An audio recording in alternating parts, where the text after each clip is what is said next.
Hey everybody, this is Ellen Weatherford. I'm here with just the zoo of us. This is your favorite animal review podcast, and today I'm really excited to be talking to a friend who has been a Twitter friend of mine for quite a while, and I'm really excited to finally be virtually meeting. This is Dagmar der Weduwen. Say hi. Hi everyone. Thank you so much for having me on. Of course. I'm so excited to talk to you and talk about your buddies today, your little fish friends. We've got Archerfish, right? Yes. So before we talk about Archerfish, let's talk a little bit about how you got into working with Archerfish. What was that journey like for you? So it's been a bit of an accident that I've ended up working with Archerfish. I'm an ecologist by training. I did an undergraduate degree at the University of Edinburgh in Scotland on ecology. And I spent a lot of time working with birds, blue tits specifically. They're a bit like chickadees for you Americans. Little borbs. And I really, really enjoyed working with birds. And, I got to do all this field work in Scotland. But then I decided, you know what, maybe I don't want to study birds or animals for the rest of my life. So for my master's, I took a detour into plants and I studied sycamores and seed dispersal. And I realized that as fun as it was, I really missed animals. So I just started applying to PhDs, basically wherever I could find them. And I came across an ad for this Archerfish PhD, advertised by the guy whose office I sat next to in my department. So I just knocked on his door and said, hey, what are these fish about? And, I'd never really thought about fish before, but when I started looking into it, basically, I found this whole debate between mostly like ape researchers, primatologists, and everyone else claiming that either apes are the only ones that are really smart or fish are also really smart. And I wanted to advocate for those fish because I think those primatologists are wrong. And archerfish are just a really, really good model, hopefully, to study this kind of work in. So yeah, it was a bit lucky that I ended up working with these fish. I'd never even heard of them before. 3 years ago, I didn't know what they were. And now I get to spend a lot of time with these, wonderful little unique fish. Yeah, I don't think that they're the most mainstream sort of fish. Like, they're not the sort of ones that you're going to see, like, Baby's First Animals books, right? Like, I feel like you'll see them on, like, a documentary every once in a while where they'll be like, check this out. It's an archerfish. Pew! Anyway, moving on. Yeah. There's some great videos on YouTube of archerfish spitting water at lit cigarettes. But yeah. A lot of the time when I talk to people about them, they'll say, oh yeah, I've seen that on Blue Planet or whatever, but they don't really know anything about them other than that they spit water. And that is probably the coolest thing that they do, but it's not the only cool thing they do. Yes, I really enjoy working with them because, they've got all these like personalities and every species seems to be different as well. So really, I'm here advertising for big archerfish. So what is an archerfish? Like, where would you find them in the world? So archerfish are one of 10 species of the genus Toxotus. And Toxotus is Greek, I think, for archer. So, they've got a good name. And these 10 species are distributed from like Sri Lanka and India all the way across Southeast Asia and down to Australia. And they're mostly freshwater. There are a few like brackish species. And it's possible that their offspring even live at sea for a while. We're not sure.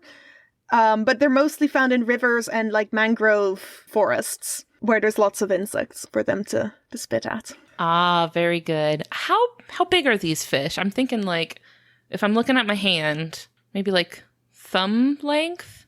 Yeah, so if you look at my hand, they're about the size of my hand in total. So I think that's, a good like 5 inches. That's pretty big. But they can actually, I think they can get bigger in the wild. So in the lab, the ones we have are currently like between 3 and 6, 7 inches. But in the wild, they can get up to 16 inches long. Wow. So I really want to see one of those big ones. I've only seen them in the lab, but just imagine the water jet that comes out of one of those big archerfish. It's like a shower head. Yeah. So what does the work that you're doing with these archerfish look like? Like, what is a day in the life of working with archerfish? Most days, it's a lot of just feeding the fish. So the experiments I do, they require quite a lot of setup. So I just maintain the populations in the lab a lot of the time. So I go in and we feed them pellet food most of the time. Sometimes they get live crickets, which they go absolutely mad for live crickets. They love live crickets. It's a fun treat. It is. And it jumps around and they can spit at it. But no, most of the time I just go in and I feed the fish. But then when I'm doing experiments, there's a lot of, because these fish are really quite intelligent, there's a lot of things that you have to take into consideration. So I always wear the same dark blue scrub top and a red bandana because they recognize people. Huh. So if I'm also not there to feed them and then I come back after someone else has been feeding them, they get mad at me, basically. Oh, no. So they're like, you're not the person who's been feeding us. You made someone else feed us, so now we're not going to do what you want us to do. Oh, no. So they're drama queens. They're, you move slightly too fast and they freak out. But also, they're really hardy, so they're not actually properly afraid. They're really curious, but also they don't like you. And they want you to go away. So yeah, a lot of my work is kind of, trying to keep them calm, keep them happy, make sure they've got all the food they want, moving them between tanks. That can be difficult. They're quite floppy. I have been slapped in the face by one before who's trying to escape. Yeah, and then my experiments. So because I do behavioral work, so it's a lot of training fish to spit at a specific target. And then, because I'm interested in seeing if they can learn this from each other, exposing fish that haven't learned to spit at that target to a fish that has learned it, and then seeing if they copy that. But I haven't quite gotten there yet in my PhD because of the pandemic. So, currently planning some work to create a moving target for them to shoot at, which should be quite fun. Might be a little train that runs above their tanks. That is really cute. Yeah. It sounds like like you've got a diva who's like the star of the show and you're the one that's kind of like popping into the trailer like, do you need coffee? Are the like, is the temperature right? Is everything okay? Are you comfy? You gotta like keep the diva happy. Yes, yeah. So some of the fish, we usually keep them in groups of like 4 or 5 because they're supposedly happier like that. We don't think there's actual evidence for that, but they do like it. But some of them are in individual tanks, and those I always feed by having them spit at their food, which is more difficult for the bigger communal tanks. And if I'm too slow to get to the individual tanks, they will just start spitting at me, and they'll spit because the tanks are covered so they can't jump out, and they'll spit through the tiniest gaps and still manage to hit me. They're just flexing at that point. And you just start hearing like splosh, splosh, splosh, like them hitting the ceiling as well, and then I'll get hit in the head, and just because they know I'm there to feed them, and they just want it to be faster. And they want more food. They always want more food. Oh, they're not using their powers for good, are they? Oh no, chaotic neutral at best.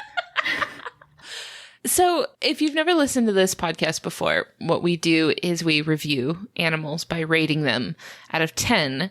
And the first category that we rate our animals on is effectiveness, which is physical adaptations, things built into their body that make them do a good job of the things that they're trying to do, which for an archerfish would be hunting their prey, not getting eaten by other things. That's also important. Things like that. So what would you give the archerfish out of 10 for effectiveness? I think they're, like an 8 or a 9, probably. They do have some really cool adaptations that help them to spit at their targets. So, like, if you imagine, you're under the water and, like, there's a banana up above you and you need to shoot a super soaker at the banana to knock it down, where you're aiming is not going to be where the banana actually is because of the refraction of the water. Because, light travels differently through air and through water. So everything looks a bit distorted. And archerfish have this problem all the time, but we don't know how they do this. It's not an issue for them. Somehow their eyes and their brains and like their optic nerve somehow combine to allow them to basically determine exactly where their prey is and to aim at it very accurately. Huh. So somehow their brain accounts for that diffraction. And their brains are tiny. Their eyes are bigger than their brain. they have really good eyes as well. So, like, I think they have the cones at, like, the top of their retina are tuned in to basically detecting the light from above. So, attuned more to looking through the air. And at the bottom and the sides, their cones are more tuned into colors that are really common underwater. Because they do hunt underwater as well sometimes. You know, just chasing things around. And they spit underwater too, actually. You know, to move sediment around. Oh, really? Yeah, I think that's not a very well-known thing they do. I've never seen them do it in a lab either, but maybe that's more common in the wild. I would imagine that to get the kind of force you would need to shoot water underwater you'd probably need to get quite a bit of like oomph behind it, right? Yeah, so archerfish actually, the way that they shoot the water, that's another really cool adaptation, is they have this like really thin groove in the top of their mouth.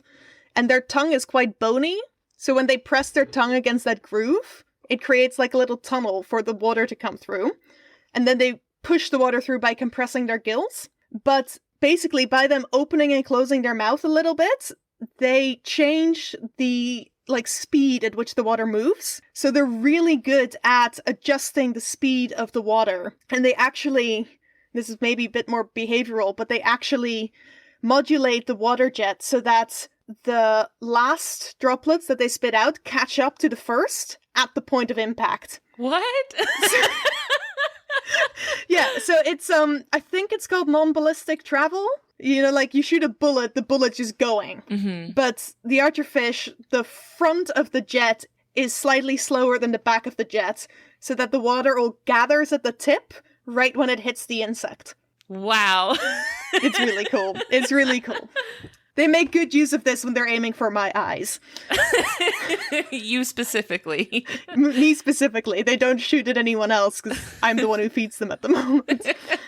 See, I'm thinking about like being able to control the speed of the water would be really useful for like being precise with how far the water travels, right? Yes, and the like actual force of how hard they hit it. Because they basically predict where their prey is going to land based on how hard they hit it, because they want to be the first to get there. So if you knock it too far, another fish is going to get there first. So they make sure the force and the speed of the water is just right, so that they can be the one who gets to the food first. Oh, this is like 4D chess that they're playing. Yes. This is a galaxy brain fish that's like... They're like doing complex physics in their tiny brains. And like, I can't do physics. These fish are smarter than me in a lot of ways. This is why I think they're so amazing. Because like a chimpanzee couldn't do this, you know? I couldn't do it. But yeah, so for their adaptations, their eyes are just, there's so much that's been studied about their eyes because they're just so well adapted to their environment. And compared to other fish that are used for research, like goldfish and zebrafish, archerfish eyes are so much more complicated. Basically, when they search for prey as well, the way they do that is the same way that humans search for things. But we have a neocortex, which is, you know, the part of the brain that we believe governs all those like complicated things other animals can't do. Fish don't have that. And yet when they're searching, the way they search, they like scan an object and then they move to the next one, and they move to the next one, and they remember where they've already searched. Oh. And like if you're doing like, you know, where's Waldo? You're doing the same thing. You're like, I've looked in that corner, I've looked in that part of the picture, I'm gonna look over here next. And then when you see the thing you're looking for, it kind of stands out against the background. Archerfish do the exact same thing. You know, I don't study their eyes, but their eyes are just so cool. Like, how could you not be, like, drawn to how, like, interesting that is? I know, really yeah. Cool. I think they're amazing, yeah. So you're an archerfish swimming in, you said Southeastern Asia? Southeast Asia, yeah, among others. What kind of things do you need to be worried about? Like, what sort of things are going to eat you? What is an archerfish, like, afraid of? Everything, based on the ones in my lab. New plant, don't like that. No, can't have it. No, I think birds will probably eat them. And larger fish, of course. There isn't that much known about archerfish in the wild, because they haven't been studied there that much. And I've never seen them. I really want to, but not had the chance to go that way yet. So yeah, obviously you've got the mangrove trees above them in a lot of places, and that would be a good place for a predator to hide. And these fish can get quite large, so I'm guessing, a lot of carnivorous things would want to eat them. They do have a lot of, competition in searching for food, both from each other and from other fish. So one of their main competitors is called a half-beak. And it's like a kind of thin fish that swims really close to the surface. And those fish can actually detect movement in the water, so they can basically feel when an insect hits the water. And the archerfish have this special mechanism that, again, through adaptation, they've kind of co-opted. That used to be an escape mechanism to get away from predators, and they've used it to basically turn really quickly and get to their prey faster than everything else. But they don't hunt at night, because then they can't see where their prey is, and then these half-beaks just feel where the prey's landed. So then the half-beaks get the food. Archerfish, they just can't see in the dark. Oh no, poor babies. I know. They've got such good eyes, but that they can't do. Do they sleep? I don't know why this is not a question I've asked before. Do they sleep? I'm getting all the hard questions. They rest, definitely. Sometimes if I'm in the lab for, quite a long time, I always feed them when I first come in, because otherwise they're just, watching me the whole time, like, when's she gonna grab the food, guys? When's she gonna grab it? But then, yeah, sometimes they'll just sort of chill in one place for a really long time. And I always have to go and check if they're okay, because, don't want them to be ill or anything. Mm-hmm. But they just kind of sit, and obviously they don't have eyelids, so they could be sleeping. I don't know. Just vibing, that's all. Just vibing. Well, so since we're talking about how smart they are and how clever they are, which I'm very impressed with, because this is not something that I think people talk about a lot with fish. No. Let's give them a rating for ingenuity. What would you give the archerfish for ingenuity out of 10? I think I know what you're going to say. Oh, 10. Yes. Right? This is like the poster child for a 10. Yeah, I mean, I like to think so. It's what I'm hoping to really find out with my PhD, but I think regardless of what I end up finding out, they're already really, really smart. Mm-hmm. So, they, going back to their eyes and their brains, they have this amazing capacity for, memory. They can actually recognize up to 40 different human faces. Whoa, like the face? Not just the context around the face? No, just the face. And this was done by a researcher who showed them images of faces, so they could alter the images as well. And basically, the archerfish weren't looking at, skin color or hair color. They were literally just memorizing, the shapes and things. And they showed them 2D images of a face, so, straight on. And then they started tilting the face to become more 3D, basically, sort of tilting the head to the side and back. And the archerfish could recognize the faces when they were tilted. So they'd formed a 3D image of these faces that they'd never seen before, just by looking at a 2D image. And, it's just incredible. That almost implies, some sense of imagination, almost. Maybe, yeah. I like that. I think someone's going to scold me for saying fish have imagination, but no, I want that to be true. No, I mean, I've already mentioned the escape mechanism turned hunting behavior. So that's called a sea start, and it's something all fish do. And it's actually something, I think there's a type of snake that abuses that system. So it kind of dangles its tail on one end, and the fish bends itself into a C shape to very quickly turn around and then speed off. And this snake dangles their tail near the front of the fish. The fish turns around, speeds up straight into the snake's mouth. Oof. That's also really cool. But the archerfish does this predictive sea start turn based on within the first second of when their prey starts falling, within milliseconds, it has turned and oriented itself in the direction of where the prey is going to fall. And if you're being mean to them and you toss in 2 pieces of food at the same time, they, again, in exactly the same time, figure out which food's going to land closest to them and go straight for that one, and they just ignore the other piece. Working smarter, not harder. Exactly. And even, because I train the fish to spit at targets, but the target isn't necessarily going to drop food at them, because the target is usually just a colored disc or something. So I'm the one who then throws the food in. And even though the target and the food are in completely different locations, it doesn't matter. They still learn to associate the target with being fed, and they still do that start to orient themselves for where the food is coming from. Oh man, they're like predictive, like knowing where things are going to be. Exactly. And they actually seem to do this as well. So a lab in Germany taught archerfish to hit moving targets, which isn't something they do very often in the wild. So, that's basically where we're studying that learning that they might do. And basically, when they learned to hit the moving targets, they were kind of predicting, because they have to predict if the target's moving, where they'd have to aim to hit the target at the time that it, what time they're going to combine. Anybody who has ever played a video game that requires shooting a bow and arrow understands how difficult this is. It's very hard. I've been playing a lot of Legend of Zelda, and it is impossible. It's very hard, right? But an archerfish would be so good at that. Yeah, they would. They really would. I was going to ask, because the work that you do is a lot on, their social dynamics. Mm-hmm. They swim together, in a school?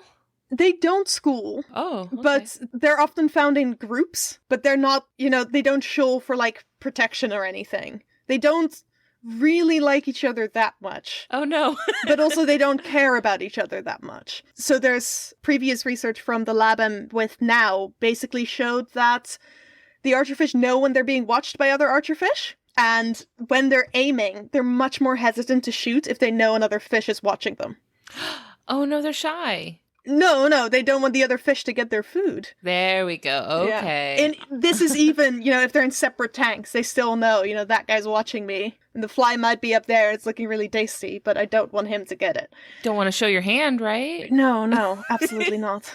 But then also, the most recent research from my lab showed that they don't actually seem to pay attention to each other very much.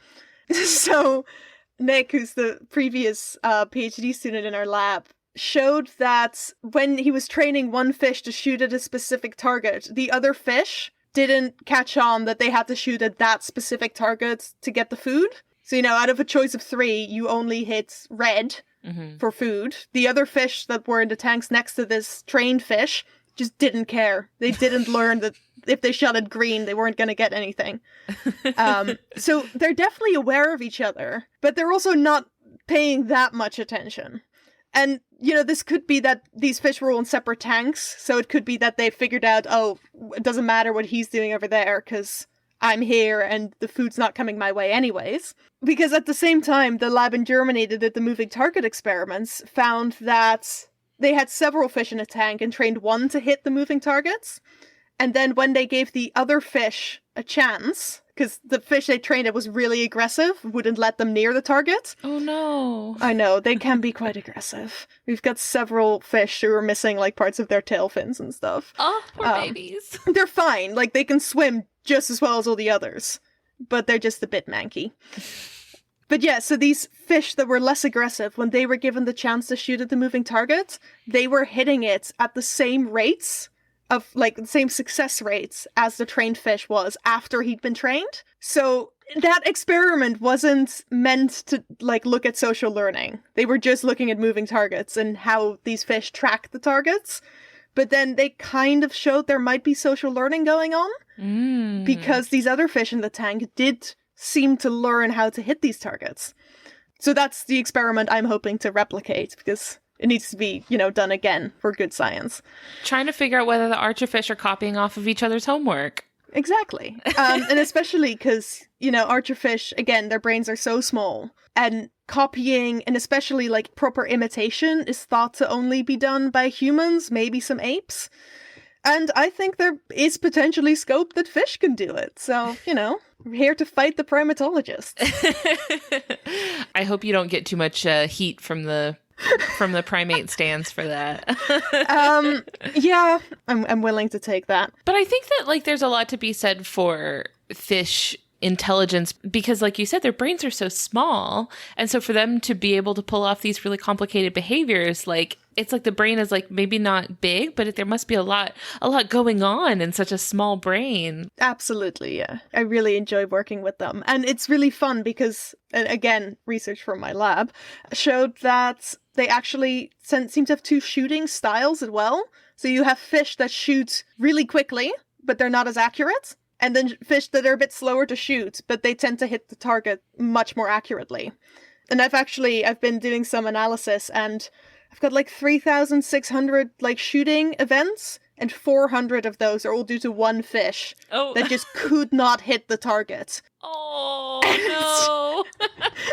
He was trying so hard, and he was so excited, and he just couldn't manage it. So, like, some of them are, like, better at it than others, then? Absolutely. Oh, how much, like, variance is there between the archerfish, like, personality-wise? So you've definitely got, like, bolder individuals, and then a bit shyer ones, and in the tanks, we do also see a bit of, like, a social hierarchy, and it does seem to change occasionally as well, which fish is, you know, the top fish at that moment. And we do have to move the fish around sometimes if, you know, they're all starting to bully one fish. Then shake everything up, and then they're all confused. And then a new bully eventually emerges. We have one fish that was such a big bully that even before I started in the lab 2 years ago, he has to be kept in his own tank because he's just too mean. But he's a really good shooter. So, you know, we're keeping him. He's my favorite. I call him Mr. Grumpy. Oh, They've got their little upturned mouths, so they all look grumpy. He's a cranky boy. Yeah, he is. He's always annoyed with me. He knows his worth. Yes. He's like, I'm the best shot here, y'all. Why'd you have those other fish? Yeah, and I think when we got the newest fish in, there wasn't really an obvious social dynamic, but now after about 6 months, it started to emerge, and I was noticing, you know, one would chase the others around the tank. So I just shook them up on Thursday and moved them into new tanks, so they're all confused now. That has to be, like, just a completely, like, paradigm-shifting event for them. They're God, like, yeah. Who are all these fish? Can you imagine someone, like, picked you up and just put you in a different house? And in the meantime, like, the move between the houses, you couldn't really breathe. Because, like, I'm not moving them into a bucket first, because the tanks aren't that far away from each other. I know what I'm doing, guys. I have to tell people I know what I'm doing with my fish, because otherwise I get people telling me, like, oh, have you tried this? And it's like, I'm in the lab 5 days a week at least for the past 2 years.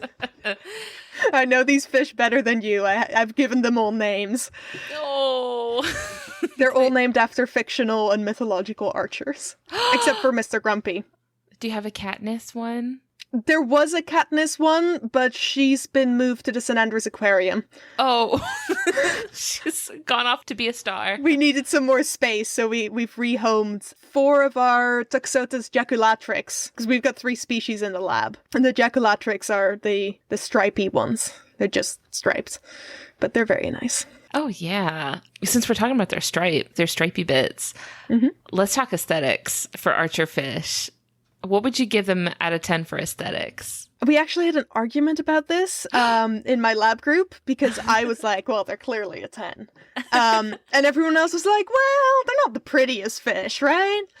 But I think it depends on the species, because there's 10 species of archerfish, and my favorites are the Toxotus blithii, or the painted or clouded archerfish.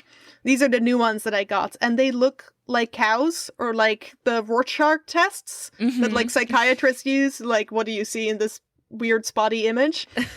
And I think those guys are definitely a solid 8, maybe a 9. They're just so cute, and all of their spots they're all different. So some of them have completely black tail fins, and others just have, you know, like smaller spots all over, or like big splotches everywhere. And from my perspective, they're much easier to identify, like, individually, because all the stripy ones was basically going by, like, how curved is this one stripe compared to all the other stripes. And then when the archerfish gets stressed, their color fades, so their stripes can almost completely disappear. And then it's impossible to tell which fish I'm looking at. Oh no, they need to feel good. Yeah, if they don't feel good, they're not pretty. Oh no, me neither. Me too. Me too.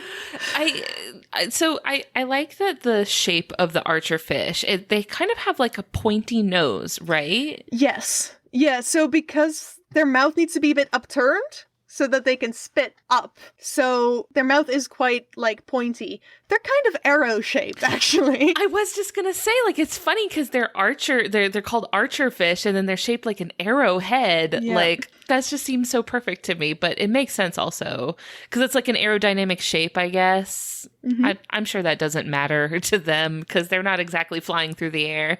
That would be quite hydrodynamic. There you go. That's the word. Is that the same as aerodynamic, but in the water? I hope so.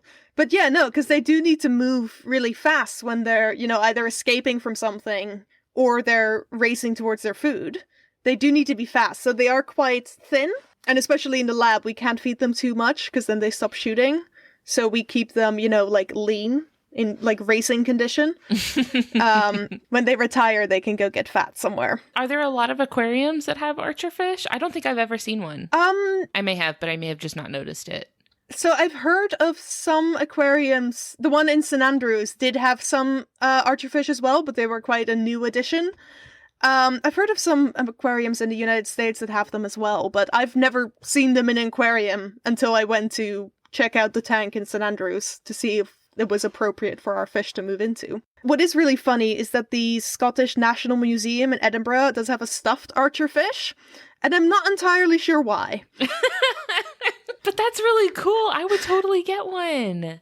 Yeah. I'm wondering if I may have seen one in an aquarium, but, like, they're not very flashy, right? They're not, like, bold and colorful. And if you don't see them in action, then you might not really even, like, I'm wondering if I may have seen one in an aquarium and just totally, like, I just didn't notice it at all. That's very well possible. I mean, the ones here in St. Andrews were in a tank together with some four-eyed fish, which look way more interesting than the archerfish do, because they've got eyes that, like, stick out above the water. And they can look both above and below the water at, like, the same time. And they're from South America. I don't know why these fish were in one tank.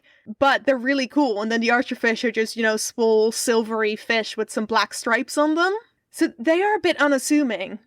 And in an aquarium, I'm guessing they don't really have the time to, train the fish to shoot consistently. Because if you throw food in, they're just going to eat that. They're not going to shoot. And if the food's close enough for them to jump, they're just going to jump. They're not going to shoot.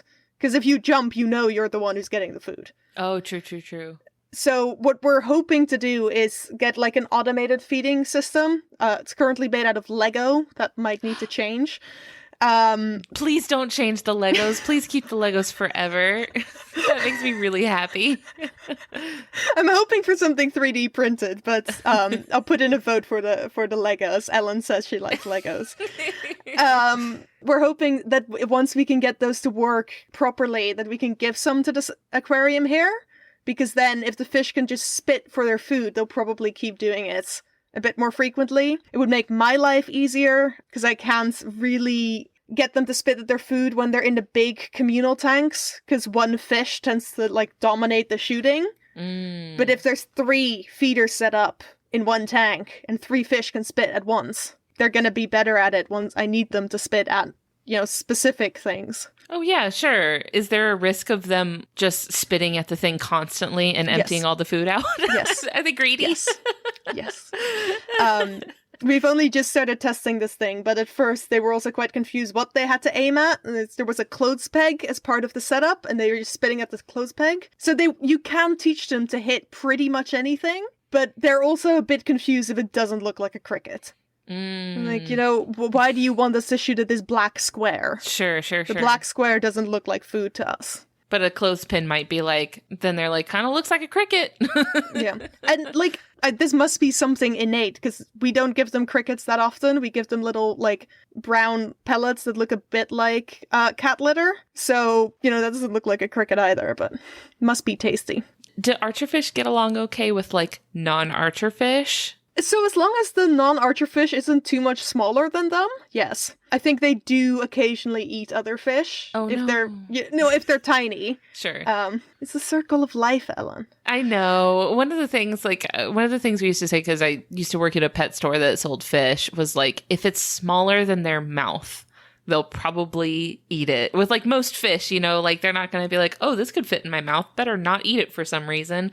Mm-hmm. Like, if it can fit into the mouth, it is food. Yeah, archerfish will also try to eat things that are larger than them. Oh no. Then they just can't. It's it's like the pelican trying to eat the capybara. Sometimes I see them like kind of mouthing at the plastic plants that are in their tank, or they pick up a stone and they're like, "No, wait a second, this isn't what I want." Or it's just way too big for them, and then they drop it again. I'm proud of them for trying, though. Yeah, they have big ambitions. It's a big fish trapped in a little fish body. They just wish they could be like this 14-inch fish they've heard about in the wild. Oh, they got the poster on their bedroom wall and everything. They're like, that's going to be me someday. I'll put up some aspirational posters for them. That might be good. No, yeah, people do keep archerfish as pets. I've never seen anyone keep them as pets before, but I hear about it on Twitter occasionally. People are like, "Oh, this is so cool. I used to have one when I was a child." They're not a beginner's pet. Please do not, listen to this podcast and then think, I'm going to get some of those. First of all, they're quite hard to source. I mean, I'm in the UK, but we have to get our fish from Germany, and they catch them in the wild because no one really knows how these fish breed. Well, they're broadcast spawners, we know that. No one really knows how the young grow from an egg to a fish. People have tried. I think they've succeeded like twice. There's a lot of like salinity and temperature stuff that needs to happen. They're a little picky. So we can't breed them. So we have to get them wild caught. Wow. They get like overnighted to us. I wouldn't have thought that would be so challenging. Yeah, I haven't tried to get any new fish since Brexit, but we'll see how that happens. Fingers crossed. Fish import license. I don't envy you for having to brave that bureaucratic battle. Me neither. We just figured out a good system too. Oh no, you hate to see it. But it's fine. If you can get an archerfish and you're, more experienced with tanks, even the brackish species, they can live in fresh water once you acclimatize them. We had some of ours were brackish when they came in, and they were acclimatized to fresh water because brackish water is really difficult to deal with in a lab. It's much easier if you just, open the tap. You don't need to mix salt in or anything. Like, they are good fun. If you keep just two, they can get pretty aggressive with each other. Oh, so, you want one or you want more. And I think you can keep them in a tank with other fish. I mean, yeah, they're in a tank with other fish in the aquarium here, actually. But big fish. Not so big that it's going to eat the archerfish. Fish they can't bully. Basically, you want an aquarium with lots of fish. You need to, plan out how large every fish is and then get the mouth measurements of every fish and then see if any of them fit. I have two fish. They're gouramis, which are completely unrelated fish to archerfish, but they also spit little bits of water. So we do have some of those in the lab, and I have two retirees in my living room. But other than those, I haven't owned fish since I was about 6. So I had to learn on the go with these archerfish. I am always astonished by how many people recommend fish as beginner pets. It's so much. In college, I had a goldfish tank. It was literally just 2 goldfish, and it was a whole deal. It was had to condition the water, because where I live, we have really hard water. Mm-hmm. So we had to condition it. We had to soften the water. We had to do a whole filtration system and all. It was a lot for goldfish. Yeah, I got almost all of my equipment except for my filter for my fish at home from the lab because we had a lot of spare tanks and heaters and stuff. So, I got lucky with that, but it's expensive. It's a lot of effort. You do have to know what you're doing. I'm around fish every day of the week almost now, so yeah, I'd say I have good experience with fish, but I'm also not going to go out and just buy, lots of fish and just stuff them in a tank, because I'd have to look up first, what is this fish like? What kind of substrate do these ones need? Whatever. Mm-hmm. So, no, it's a lot of effort. And I spend a lot of my time in the lab just stressing over nitrate levels or whatever, because archerfish are really dirty. They poop a lot for some reason. And then I'm constantly cleaning their tanks. Stinky, I'm imagining stinky water. Well, they're not that stinky, but then, you siphon up some water, you cleaning the gravel, siphoning up water, and the water's coming out black. Ugh. And the water in the tank is clear. So I don't know where this comes from.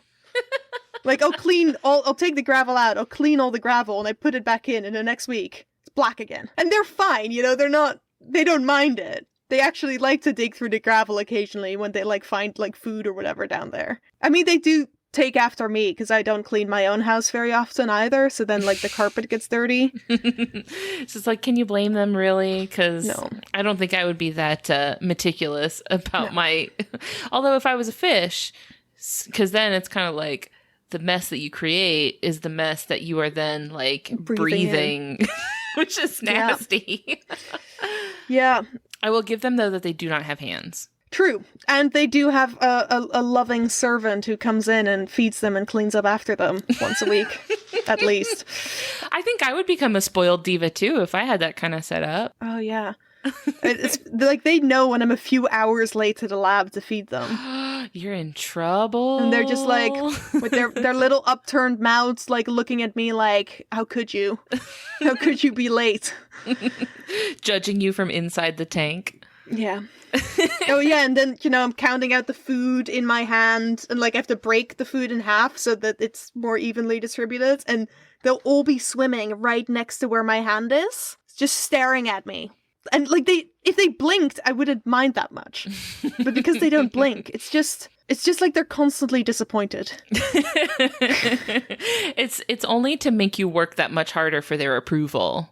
It's like a negging sort of behavior where they're like, if they can just like look at you really condescendingly and judgmentally, then like that'll make you just do what they want. Yeah. And like I need them to do what I want, so I have to be nice to them. I mean, I'd be nice to them otherwise too, but like I have to grovel. This is manipulative behavior from this fish. Yeah. Yeah. Oh yeah. I love them. I love them too. I do now. Before we wrap up for today, I wanted to kind of give you a chance to talk about what kind of projects that you're working on right now. Obviously, you've talked about your PhD research, which is very exciting. But anything that you're working on right now where people can find you and keep tabs on the sort of stuff that you're doing, all sorts of things like that. Yeah. So most of what I'm doing currently is my PhD. I am also hoping to organize an internship at a museum in the Netherlands, which would involve more like science communication work. I'm trying to do more science communication in general, but you can find that mostly on Twitter currently. That's at DJ Weduwen, spelled Weduwen.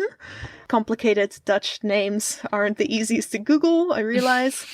I do every Friday at 5 p.m. my time, I do 5 p.m. fish facts, where I give facts about one or several fish. So I've done some Archerfish facts. There will be more Archerfish facts. Also things I haven't really gotten the chance to talk about here because I keep discovering more things about them.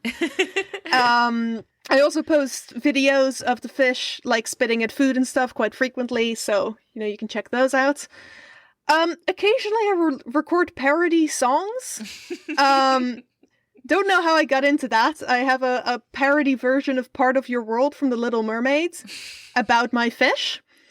And I have a parody song to Piano Man by Billy Joel about a friend of mine who's a banana researcher called Banana Man. Those are on YouTube under Archerfish Girl. I am apologize in advance if you do watch them. They're not the best, but I really enjoy doing that kind of stuff. They're very cute. They are very cute. They are cute. I do like doing those. I think I promised Ellen a song about a blizzard and a frog at some point. That sounds on brand. Okay. Well, there might be another song in the future about a lizard and a frog. Yeah, I think that's most of what I do. Awesome. I will say that I found you from Twitter, and your enthusiasm for Archerfish, which comes along with an appreciation for their attitude. It's a labor of love, isn't it? It is. Yeah. And, when I worked with birds, I loved those birds. They didn't want me near them either. All animals want us to leave them alone, and I just can't stop bothering them. Like, hold on, but I just need to learn this thing about you real quick. If you would just let me learn this real quick thing about you, then I promise I'll be nice. Yes, exactly. Well, thank you so much for joining us today. I really appreciate all of your knowledge about archerfish. I've learned a lot about these fish. I think I've developed a deeper appreciation for the potential of fish and like the inner workings of fish. I think we've all learned today never to underestimate them because No, definitely don't. Because they are capable of not only more than we know, but capable of probably more than we are. Absolutely, yeah. That's really what I want people to understand. And yeah, thank you so much for having me. Of course. I really enjoyed the podcast, so being able to talk about archerfish on the podcast is a dream come true. Oh, yay! Well, thank you, and we will talk to you later. Bye. Bye.